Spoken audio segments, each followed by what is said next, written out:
Idol last night. First show of the Live Idol. David Archuleta, what's up? Oh my God, I'm sorry we interrupted for breakfast. What is all right? Yeah. I mean, did no one tell you that we were going to come talk to you? I guess that's... No, I did. I just got carried You're away. like, it's just not that important. I've got to feed the body. It's cool. Everybody has all these cool ethnicities: Italian, Puerto Rican, Mexican. So we were just talking. So you're getting another gang. I was London. I have Honduran roots, so... I didn't know. I just knew that. I mean, we're learning all sorts of things this morning. Fantastic. Yeah, Ali, Alessia, and Oscar. I mean, and Charles. I mean, the whole gang is here. I didn't get Charles. Charles, you want to talk about your ethnic background, your nationality of sorts? We're still checking. There's a follow-up story there. What about yours? I'm mostly Italian. Alessia and she's from Rome. I'm from Avellino, a little farther south, the sketchier part of Italy. And then I have a little German in me. So there we go. Now that we've established all that, I can also say that you have much more musical talent than me. Pleasure to meet you in person. Season 7 finalist. And then your music career has taken off. You just had your 6th album released last fall. And then you're performing around the area. I know we got you on to talk about the Idol. And you were... What were you, 16 or 17 when you performed? I was 16 and 17. I mean, that has got to just absolutely be frightening. We've got a lot of young kids this year that are getting into the top 10. Man, yeah. What is it like to be that age and to be thrown into the spotlight in front of millions of people like that? Man, I mean, it for me personally, it was crazy because you go from going to school and like just doing your thing, and then all of a sudden you have millions of people watching you every week. And you have a fan base suddenly, and it's like, where did that come from? Because you're in like a little bubble. At least we were. I guess I don't know how it is with social media now. Like, people are so much more connected than they were 10 years ago now. Yeah. But I mean, man, I was just like, where did all these people come from? Because we just go like shopping for like our wardrobe and whatnot, and suddenly like people were just following us, and we needed security. I'm like, what? Like, this wasn't how it was. And then for the hometown. Like the little hometown like greeting when they'd have you come back home, and suddenly like thousands of people are there, like my high school, like giving me this welcome. It was nuts. Well, they call it American Idol for a reason. I mean, you get to the final, you're gonna start to be idolized. And, and then the prodigal son comes home. That's gotta be cool to go back to your hometown and show off a little bit. It was overwhelmingly. It was an overwhelming, beautiful experience. Right.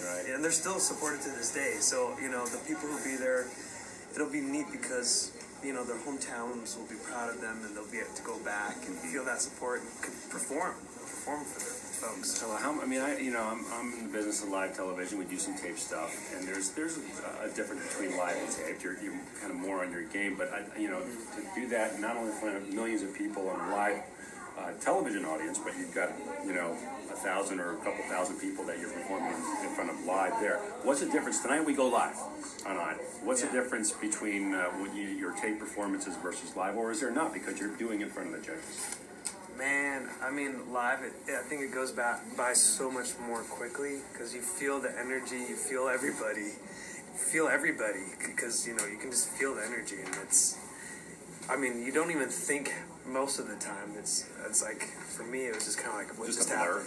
Yeah. So what kind of advice would you give these kids tonight and going forward? Man, I would just tell them to take in the moment. You get responses from everybody, right? And social media, you hear all kinds of people, but no matter what, people are going to connect with you for who you are.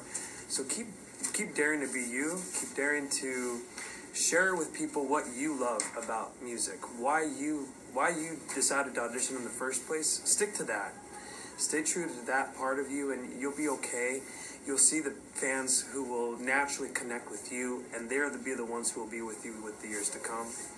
It doesn't matter how far you get. I mean, even me, for people who were in the top 10, top 12, I'm still a fan of people who were there before my season. I was on 10 years ago.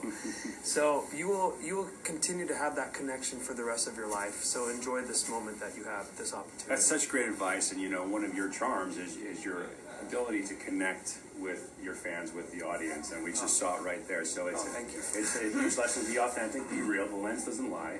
And let your voice carry her. So if people want to hear your voice, I assume you've been performing and kind of touring. What's your I've been on tour. We go to Houston area tomorrow. I'll be in the Woodlands. The show tomorrow, man. Boom. get your travel itinerary out. I know, that's why I have my road manager here. She keeps me going where I need to go. Make sure I don't lose my place. So tomorrow night in Houston, and then anything interesting happening for the rest of the year?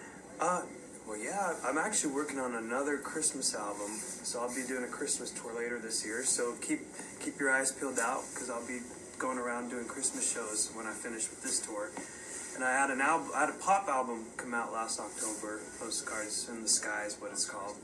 So it's an album just to help people connect with, find who they are, find their purpose, let them know that they have a voice that needs to be heard. You don't have to be a performer, entertainer to let your voice be heard.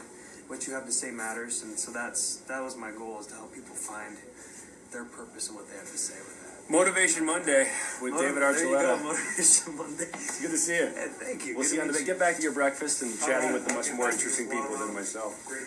All right, sweet. All right, so that is talented person number one. You just feel better about life talking to David. Oh. You got coffee. I did. He's such a good kid. He's not a kid anymore, but that was great. All right.